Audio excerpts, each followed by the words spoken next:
Monsieur le Président de l'Assemblée nationale, Madame la Présidente du Haut Conseil des collectivités territoriales, Monsieur le Président du Conseil économique, social et environnemental, Madame la Présidente du Haut Conseil du dialogue social, Monsieur le Président du Conseil constitutionnel, Monsieur le Premier Président de la Cour suprême, Monsieur le Procureur général près la dite Cour, Mesdames, Messieurs les anciens chefs de juridiction suprême, Monsieur le Médiateur de la République, Messieurs les officiers généraux, Monsieur le Président de l'Union des magistrats du Sénégal, Monsieur le bâtonnier de l'Ordre des avocats, Mesdames, Messieurs les membres de la communauté universitaire, Mesdames, Messieurs les officiers ministériels et auxiliaires de justice, Mesdames, Messieurs les leaders de partis, coalitions de partis politiques et candidats à la dernière élection présidentielle, Messieurs les représentants des autorités coutumières,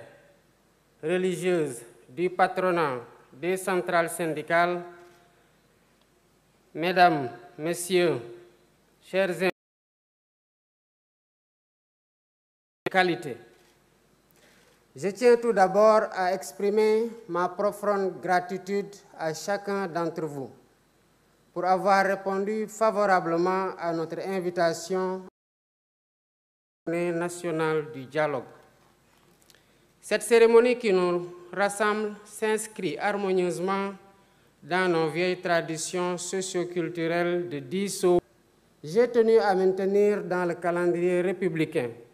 la date symbolique du 28 mai consacrée au dialogue national. En accord avec l'esprit de mon discours d'ouverture, de mon discours d'investiture, de mon message à la nation à l'occasion de la fête de l'indépendance,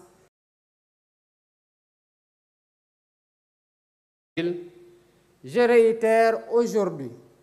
la priorité élevée que j'accorde à la concertation comme mode de gouvernance de la République. Je demeure en effet convaincu que la vertu préventive du dialogue en temps de paix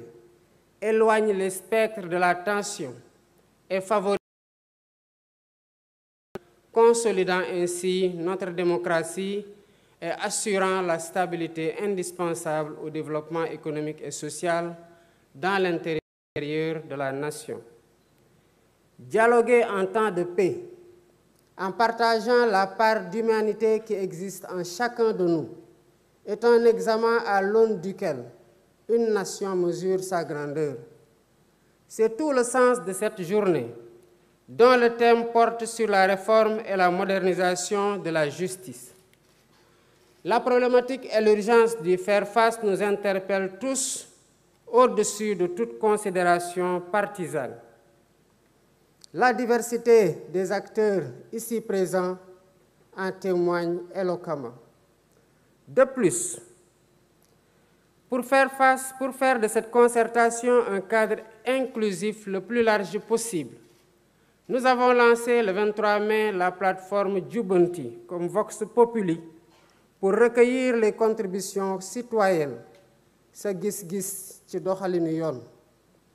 La justice étant rendue au nom du peuple, il est donc pertinent que le peuple ait son mot à dire sur la manière dont elle doit être rendue. Au demeurant, je rappelle déjà qu'en avril 2018, le besoin de modernisation de la justice avait fait l'objet d'un rapport d'un comité de concertation mis en place par le garde des Sceaux, ministre de la Justice. 6 années après ces concertations,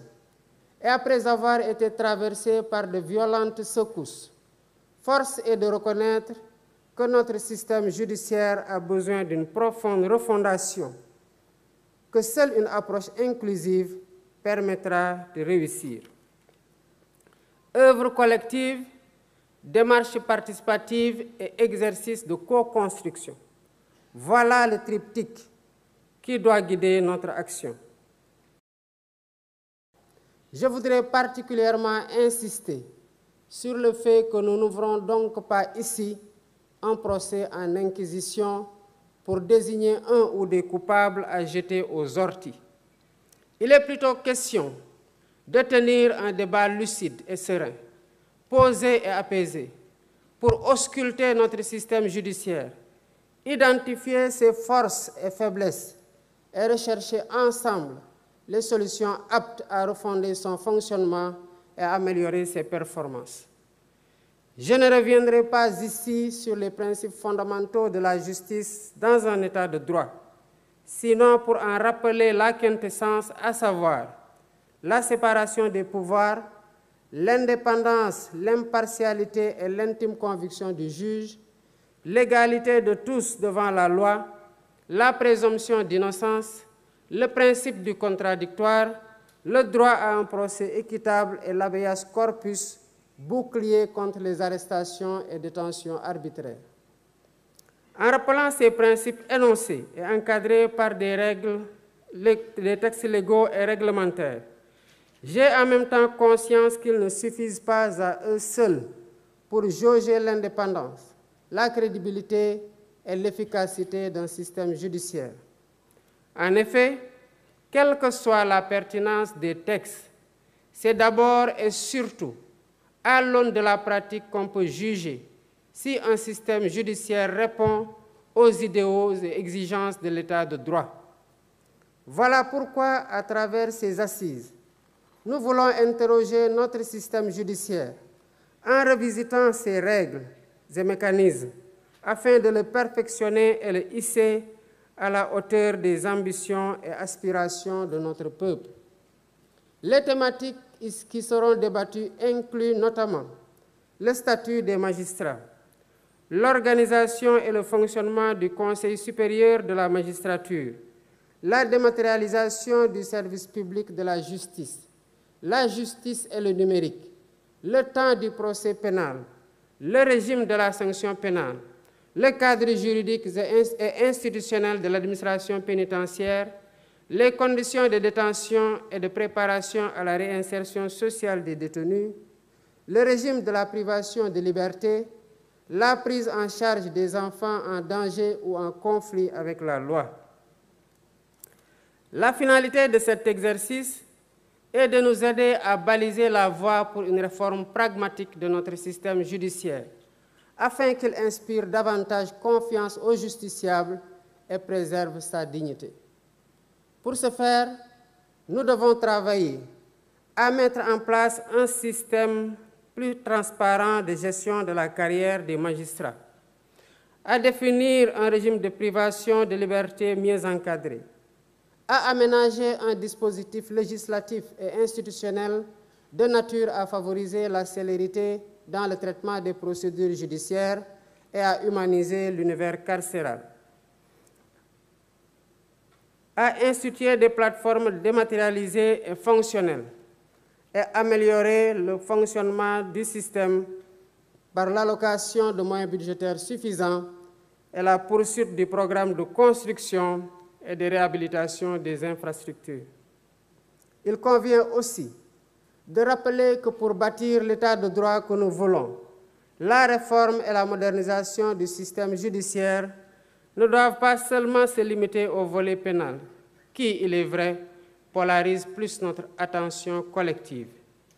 Nous ne devons pas oublier les affaires civiles,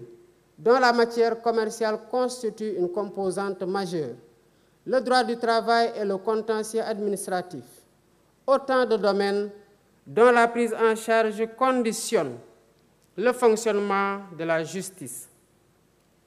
En portant nos réflexions sur tous les sujets à l'ordre du jour,